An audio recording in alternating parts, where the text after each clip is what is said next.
What's your next question? Yeah, you can ask as many as you want, bro. Like we were talking about, how old Warcraft was good and stuff like that you mentioned. Is there someone that you really really love as a character and you think they deserve more spotlight, especially from like back in the day, or if you have a character who just you think that got left behind? Is there someone like that Yeah, you think should deserve more? I'm gonna piss everyone off in this chat because all of my favorite characters are characters that have received more than enough spotlight, but I'm always gonna believe that they need more, and that is very simply Sargeras, Gul'dan, and Sylvanas. Let's get more of those, and I'll be happy. Even though Sylvanas have gotten plenty of spotlight, I can do with more Sylvanas. No, Yeah, more specifically, that's fair. Gul'dan.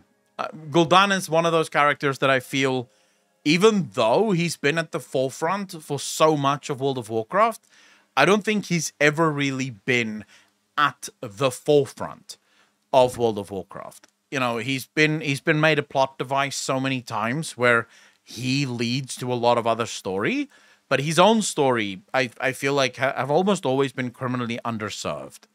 So, and Gul'dan is in my top 3. My top 3 favorite characters in World of Warcraft is, in no particular order, because I can't actually decide which order, is Sargeras, Gul'dan, and Sylvanas.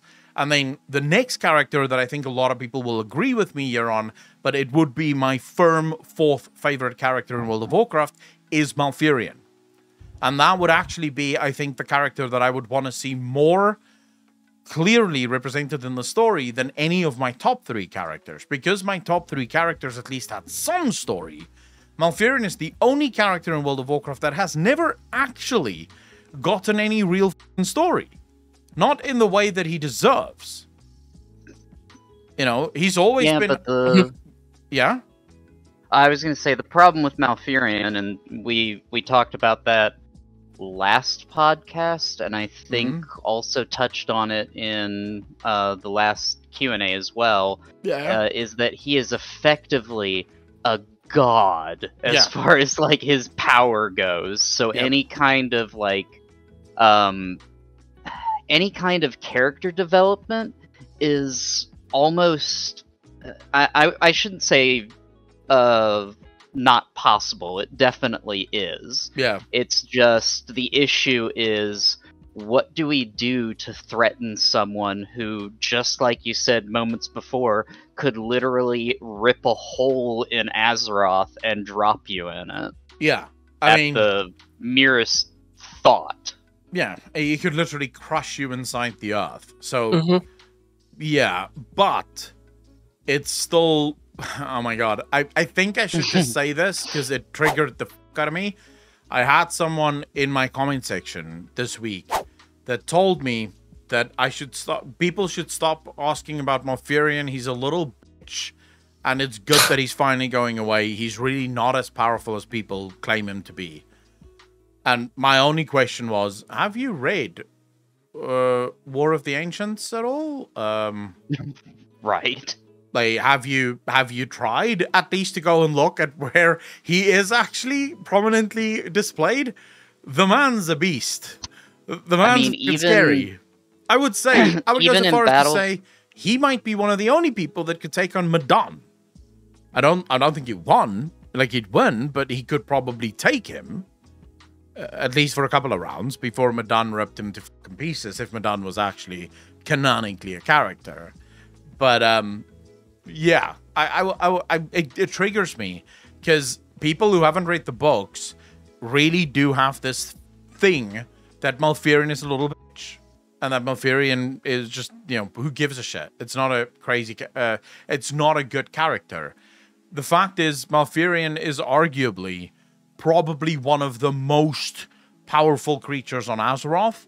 Now, is he a demigod? No. Is he as powerful as a demigod? Probably. Probably.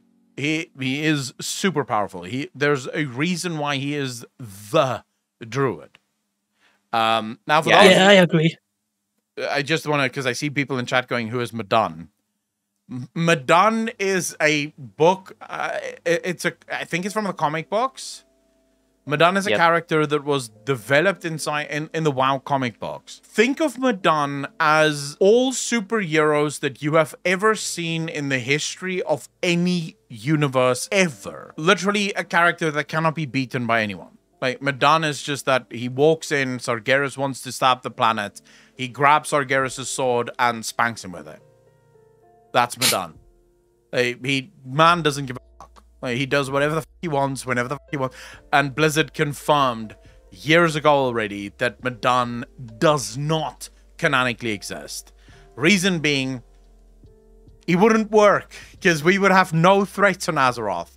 Like, here comes the Burning Legion. Hey, Madan, the Burning Legion's on his way. Can you quickly take care of this?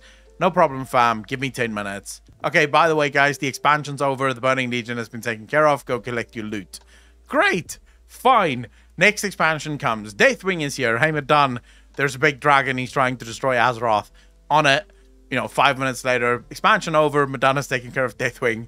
Everyone get back to their lives. So, yeah, you can't have Madan in the story. He's too fucking powerful.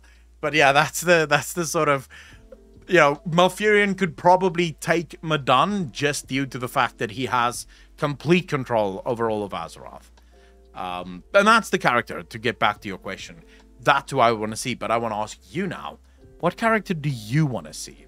Oh, I got a couple. I could totally agree with a few that you mentioned, but it's I want to pick someone that is wasn't really in the spotlight for a very long time. And not just her, but especially her group as well. I really want to see Vereza again and the Quel'Dorei, because we haven't seen them in such a long time, and I just want to see more of the elves as well.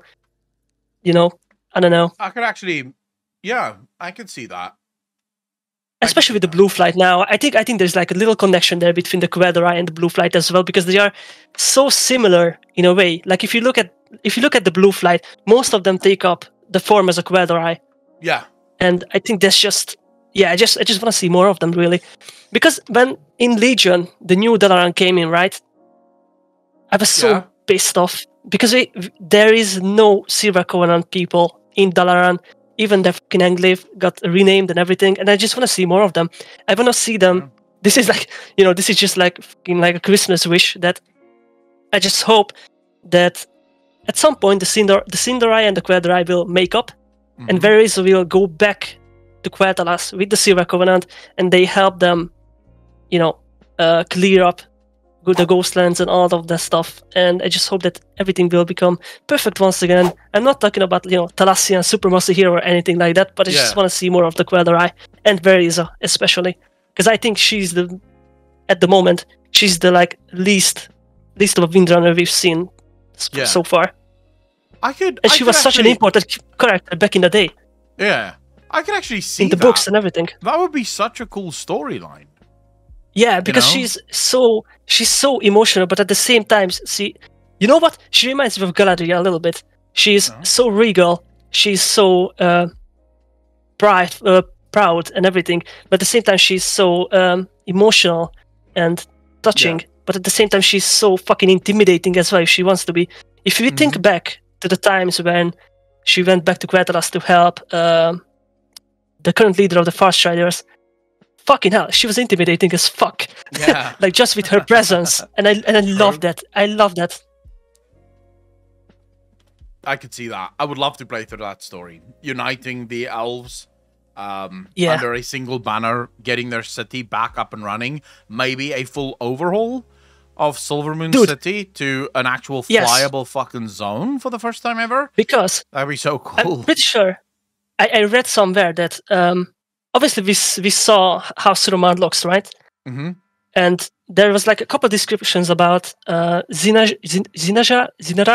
What was the name of the highborn city where Azshara was? Oh, Zinazari. Yeah. We had a couple descriptions of that, and obviously Suramar as well, but I read somewhere, I'm not sure where, that Silvermoon City was supposed to be so much more beautiful than either of those two, and the Sunwell is such a special thing. And I don't know, I think it just deserves more. I think so too. I think Blizzard should do that at some point. It would be so, because you could do so much with that storyline. You have that entire half of Silvermoon that's completely destroyed. that you could very easily like do a sort of rebuild by the player base. You know, so the player One base, half for the Cinderai, one half for the Quaderai. Perfect. Yeah, and we get the rebuilt Quaderai as the an allied fucking race. we get the Quaderai as an allied race to the Alliance. Everyone is gonna be happy. I'm gonna be happy.